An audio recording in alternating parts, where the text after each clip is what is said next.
As I sat on the couch, home alone for the first time in what felt like forever, I couldn't shake the feeling that something wasn't quite right. The house felt too quiet, too empty, and I couldn't help but feel like I was being watched. I tried to brush it off, reminding myself that I had always been a bit paranoid when it came to being alone, but the feeling only grew stronger as the night went on. Every creak of the floorboards sent shivers down my spine, and I found myself jumping at every little noise. As I sat there, trying to distract myself with a book, I heard a sudden thump from upstairs. My heart racing, I slowly made my way up the stairs, trying to convince myself that it was just the house settling. But as I reached the top of the stairs, I saw something that made my blood run cold. The door to the guest bedroom was open, and I knew for a fact that I had closed it before heading downstairs. I hesitated, unsure of what to do, but my curiosity got the best of me and I slowly made my way towards the open door. As I peered inside, I saw that the room was empty, but something felt off. It was then that I noticed a strange smell, something metallic and rotten, that seemed to be emanating from the room. I backed away, feeling sick to my stomach, and made my way back downstairs. I tried to convince myself that it was all in my head, but as the night wore on, the feeling of being watched only grew stronger. Every time I closed my eyes, I could feel something breathing down my neck, and I knew that I wasn't alone in the house. It wasn't until I heard a sound that I knew for sure that I wasn't imagining things. It was a low growl, like nothing I had ever heard before, and it was coming from somewhere inside the house. I tried to run for the front door, but it was locked tight, and I realized with a sinking feeling that I was trapped. The growling grew louder, and I could hear something scratching at the walls, trying to break through. I didn't know what to do, but I knew that I had to try and defend myself. I searched the house frantically for something, anything, that could be used as a weapon. As I rummaged through the kitchen drawers, I heard a sudden crash from upstairs. My heart racing, I made my way towards the stairs, clutching a kitchen knife in my hand. As I climbed the stairs, the growling grew louder and more frenzied, and I knew that I was in serious trouble. I burst into the guest bedroom, ready to fight for my life, but the room was empty once again. But as I turned to leave, something caught my eye. It was a dark shape, lurking in the corner of the room, watching me with glowing eyes. I froze, too terrified to move, and the shape slowly began to move towards me. I knew that I had to do something, and I lunged forward with the knife, hoping to strike a fatal blow. But the shape was too quick, and it darted out of the way, disappearing into the darkness. I was left alone in the room, shaking with fear and uncertainty. I didn't know what was happening, or what I was supposed to do next, but I knew that I couldn't stay in the house any longer. With my heart racing, I made my way downstairs, grabbing my phone as I went. I dialed 911, my fingers shaking as I tried to explain what was happening. Within minutes, the police arrived, and I watched as they searched the house, their guns drawn and ready for whatever they might find. But to my surprise, they found nothing. There were no signs of forced entry, no evidence of an intruder, and no explanation for the strange sounds and smells that had plagued me throughout the night. It was as if everything had just disappeared into thin air. The police took a statement and assured me that they would keep an eye on the house, but I knew deep down that there was nothing they could do. Whatever had been in the house with me was gone now, and I was left to face my fear alone. In the days that followed, I couldn't shake the feeling that something was still watching me. Every time I closed my eyes, I could see the glowing eyes of the dark shape in the guest bedroom, and I knew that I would never feel truly safe in my own home again.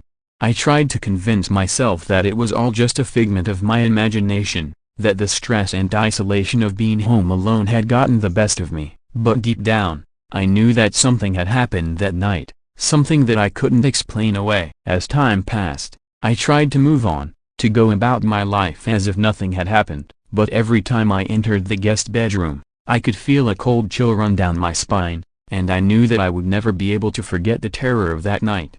In the end, I had no choice but to accept that some things just can't be explained, and that the horrors that lurk in the darkness are sometimes all too real. From that day on, I made a promise to myself that I would never let my guard down again, and that I would always be prepared for whatever might come my way.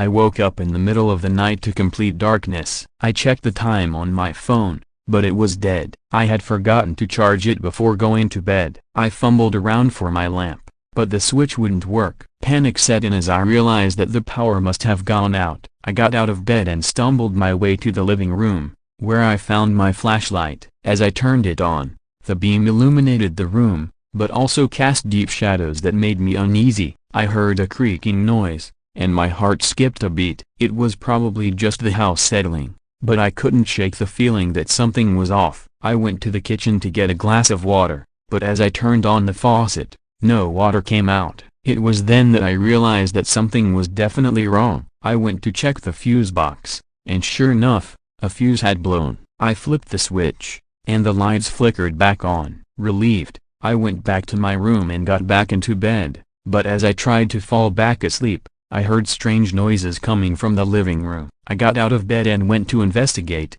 but as I got closer, the noises stopped. I assumed it was just my imagination, and went back to bed. However, the noises continued throughout the night, and each time I went to investigate, there was nothing there. I became increasingly unsettled, and tried to distract myself by watching TV, but every time I tried to change the channel, the TV would switch back to static on its own. I decided to ignore it and try to get some rest, but just as I was about to fall asleep, I heard footsteps outside my door. I froze, trying to convince myself that it was just the house settling or my mind playing tricks on me. But then I heard the doorknob turn, and my heart started racing. I reached for my phone to call for help, but it was still dead. I tried to stay quiet, but the door slowly creaked open. I saw a shadowy figure standing in the doorway, and I couldn't move or speak. It stepped closer and closer, until it was standing right next to my bed. I couldn't see its face,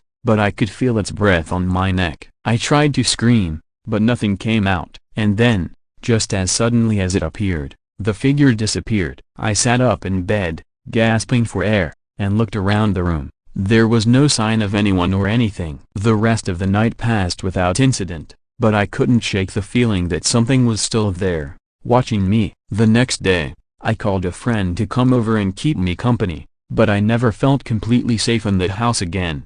Over the next few weeks, strange things continued to happen. Doors would slam shut on their own, objects would move without explanation, and I could hear whispers in the silence of the night. I started to research the history of the house, and found out that it had a dark past. Apparently, a family had lived there many years ago, and the father had killed his wife and children before taking his own life. I realized that the shadowy figure I had seen must have been the ghost of the father, still haunting the house all these years later. I tried to sell the house, but no one would buy it. I eventually moved out, but I couldn't escape the feeling that the ghost was still following me. Everywhere I went, I felt like I was being watched, like the ghost was still lurking in the shadows. I tried to ignore it, but the feeling only grew stronger. I started having nightmares about a ghost, and I could hear his whispers in my ear even when I was wide awake. I felt like I was losing my mind. One night, as I was lying in bed, I heard the familiar creaking of the floorboards outside my door. I tried to convince myself that it was just my imagination, but then I heard the doorknob turn again. This time, however, instead of fear, I felt anger. I had had enough of this ghost haunting me, and I wasn't going to let it scare me anymore. I got out of bed and went to the door, ready to face whatever was on the other side. As I opened the door, I was met with a rush of cold air. The ghost was standing there, his face twisted in anger, but instead of cowering in fear, I stood my ground. "I'm not afraid of you," I said, my voice shaking only slightly. "You have no power over me." The ghost seemed to waver, and for a moment, I thought it might disappear. But then it lunged at me, its fingers reaching for my throat. I closed my eyes and braced myself for impact, but instead of the ghost's cold fingers, I felt a warm breeze. When I opened my eyes, the ghost was gone. From that moment on, I never saw or heard from the ghost again. It was as if by standing up to it, I had gained some sort of power over it. I was no longer afraid of the dark, or the shadows that lurked there. But even though I had won this battle, I knew that there were still other things out there, things that could not be explained or defeated by sheer willpower. And so I went on, always keeping a watchful eye on the darkness, ready for whatever might come my way.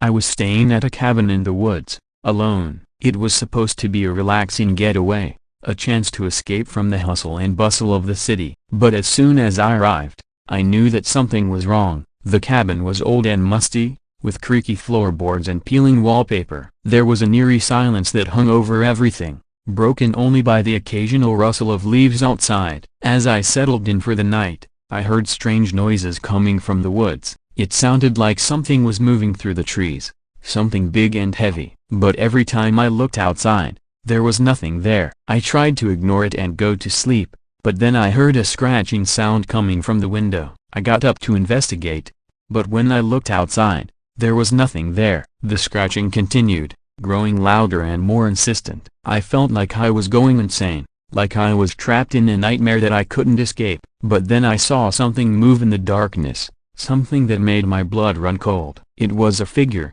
tall and hunched, with glowing eyes that seemed to stare right through me.